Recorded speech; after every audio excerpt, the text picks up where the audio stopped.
Hello, YouTubers. This is Anonymous T. Hope you guys are having an amazing day today. I am going to be reviewing Selling Tampa Season 1, Episode 1. It is a spin-off show off of the popular Netflix series Selling Sunset, which takes place in California. So this is the first season.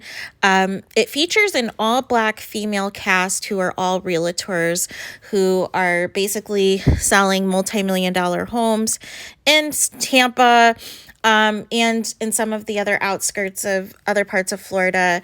And, so far it's not too bad. I wanted to do a quick review on the first episode. We haven't really gotten to too much drama yet. I did like the focus of it being on the homes of the mansions and really, showcasing the different luxury and things that are available in Tampa. And also highlighting the fact that, of course, Derek Jeter and Tom Brady and other big names in both sports as well as celebrities do have mansions out this way. What I loved from the housing perspective was just how everything pretty much they showed in that first episode was on the water. Everybody had a waterfront by their homes, and it was just so gorgeous. It was just so beautiful. It was so peaceful. Everybody had a boat, and it was just nice. And then the first buyer that they featured was also a Black man, an African man, who was looking to purchase, and he was flirting a little bit with one of the ladies. And then Colony, one of the realtors, came over and they started flirting because, they both spoke French. So there was like a little bit of a connection there. And then it seems like the focus seems to be on Sherelle. And Sherelle is the one who basically is the founder of their real estate company of Allure Realty. And it's basically the luxury real estate firm that, the ladies are going to be working at. And they did feature The Office a few times. I personally cannot work with that many women, but more power to them.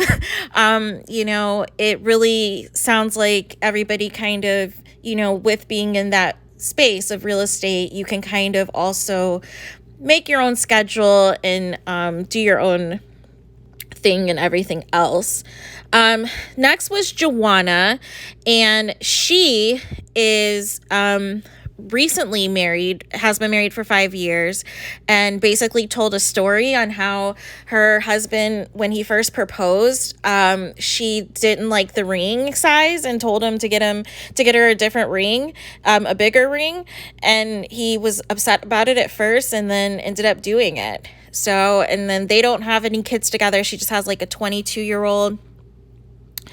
Then we have Miss Rena, who I thought she was really cool, and she's an attorney also. I love the house that she showed to the prospective buyer.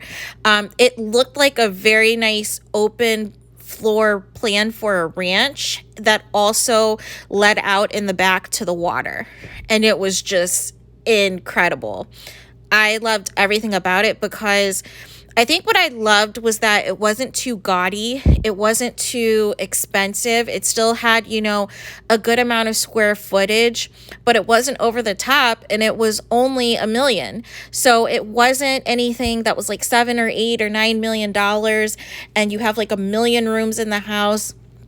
It seemed perfect and quaint for either a single person or a couple, and I loved how beautiful and how open that was. Like, if I ever hit the lottery, I am going straight to Tampa for that house. I want that house. It was really nice. I would change some of the interior though. I did agree with the prospective buyer that the cabinets were not it, and it needed a little bit of an upgrade in the kitchen. But everything else for the most part was on point with that house. So the big event essentially was going to be the group of ladies mingling at this other home, to where they have like 27 potential buyers at, and they're going to do like this big icebreaker and everything else, and try to get with the big movers and shakers and even some athletes that were going to be checking out this particular property.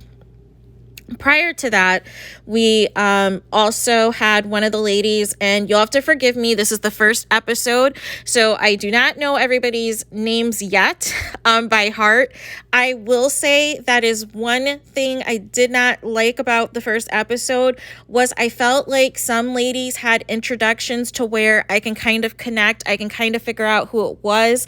I could, immediately identify Colony. I immediately identify Sherelle. But then for some of the other ladies, it was like if I didn't have the closed captioning on, I had no idea who they were.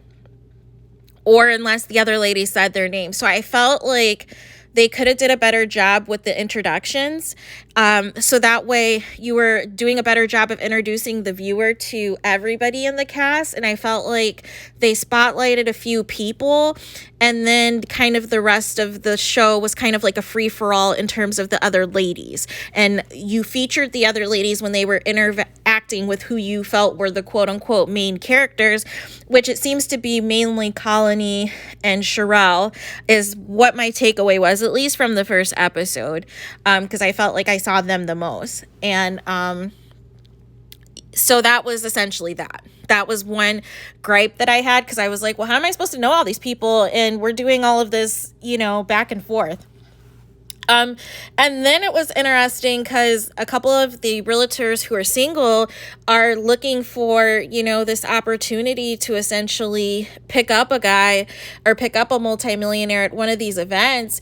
And I thought it was kind of frowned upon in this particular space to mingle in that way, but I don't know, what is or isn't etiquette. I would just think, like, as a professional, you would want to keep things on the professional side, and because then they could end up being possessive of you because of how they got you at a listing. I don't know how that works, because I'm not in the field of real estate, thank goodness, but it definitely seems like there's a fine line there between, the professional and then some of these gentlemen that want to flirt, that want to hit on you and everything else. One other thing I didn't like is there was so much focus on all of these sexual innuendos, and I felt like they didn't do that same type of an edit for the women who are on Selling Sunset. So I don't know if it's like one of those things where, again, they're trying to push the hypersexualization of the Black woman upon the viewers, but I felt it just wasn't necessary. I felt that the Black women in this cast are smart, are accomplished, have a really great thing going in their real estate careers, that we could have focused on the real estate and not, the extra or the inappropriate jokes or things like that. Like, I felt it kind of took away from, the episode a little bit, because I really wanted the focus to be about the homes, and then we can get a little bit of a glimpse into some of the castmates. So that was kind of like the two biggest takeaways for me, was just the lack of introductions to everybody I felt in the first episode, as well as the, a lot of the sexual innuendos, and just they don't edit the women on Selling Sunset that same way. So I'm hoping as the episodes continue that this is not going to be like a theme, or it's going to make it seem as though the single women who are the ones who are not married or not tied down with anybody, that they're the ones who are like on the prowl for like all their clients, or they're like thirsty for all of the clients that come to these different openings and listings and things of that nature.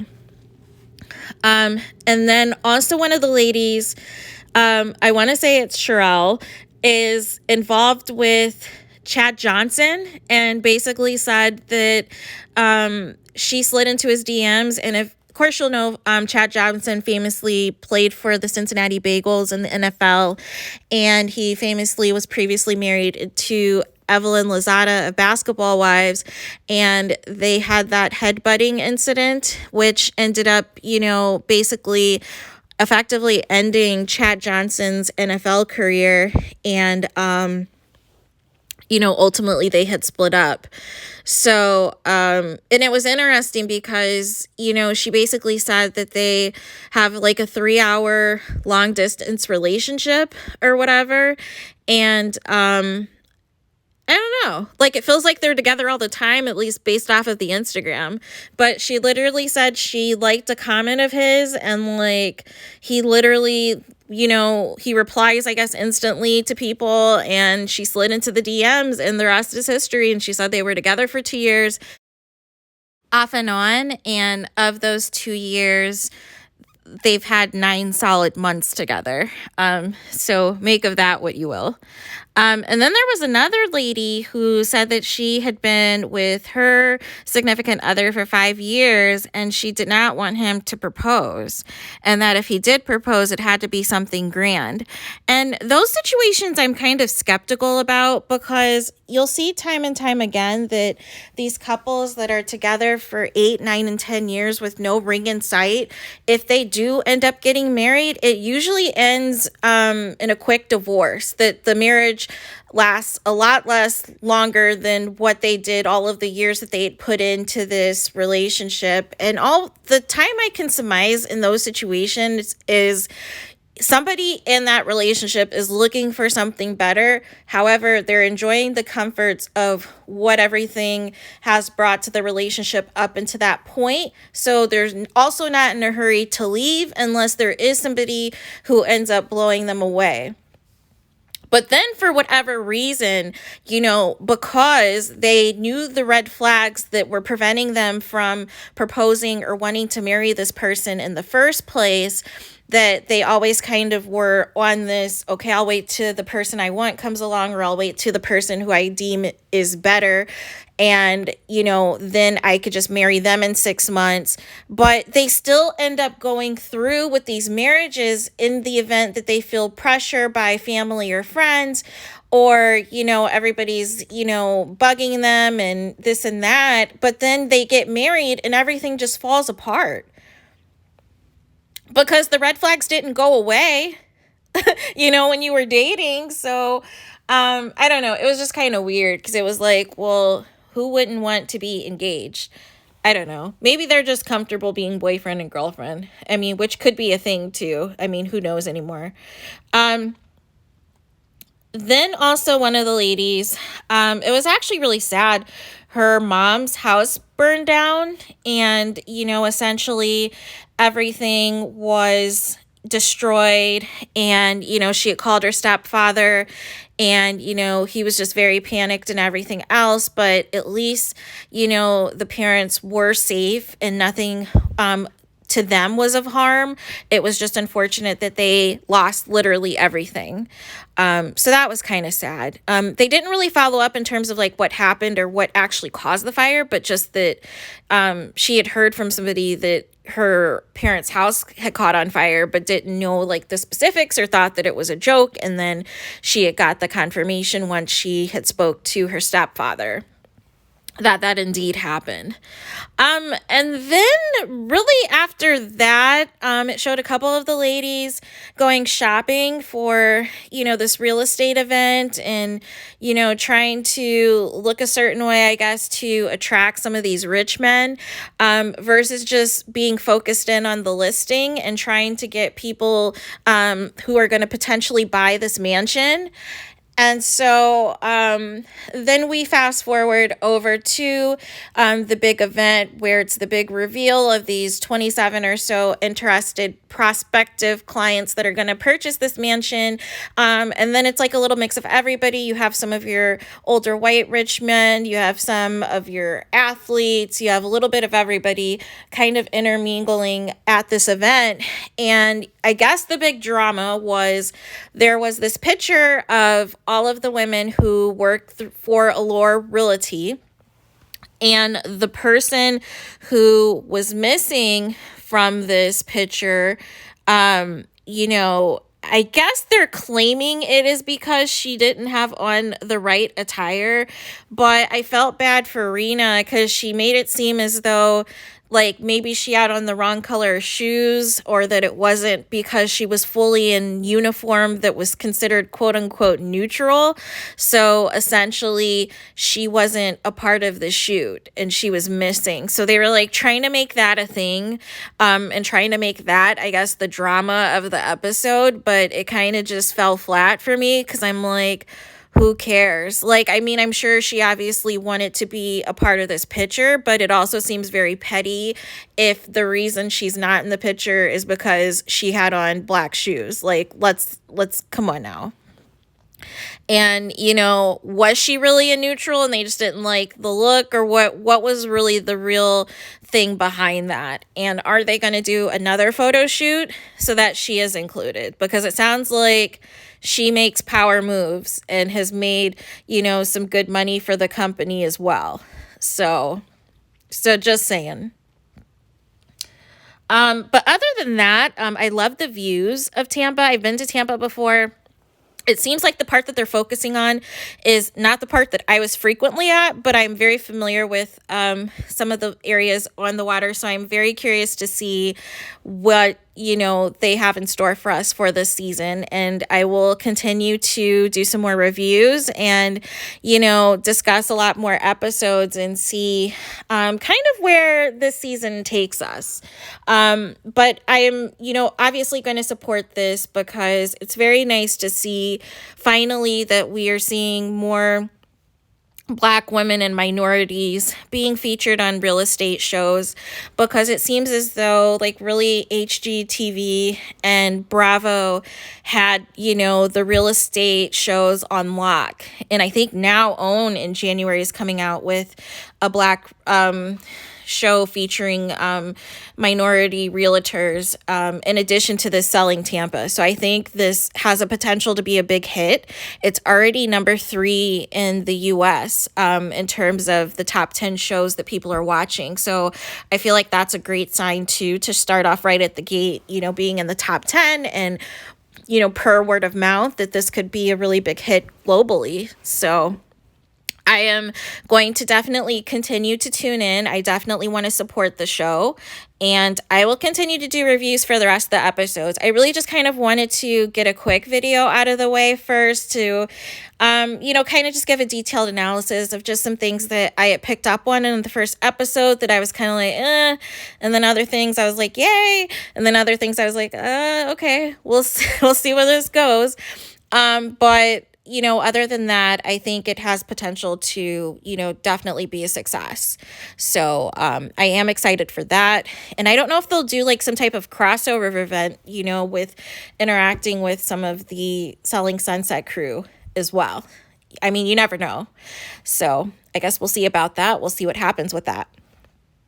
So those are all of my thoughts that I have on the show. And please do not forget to like, comment, and subscribe. And if it's your first time here, welcome. Glad that you are here. And I hope you enjoyed the video. And per usual, I will talk to you guys again very soon.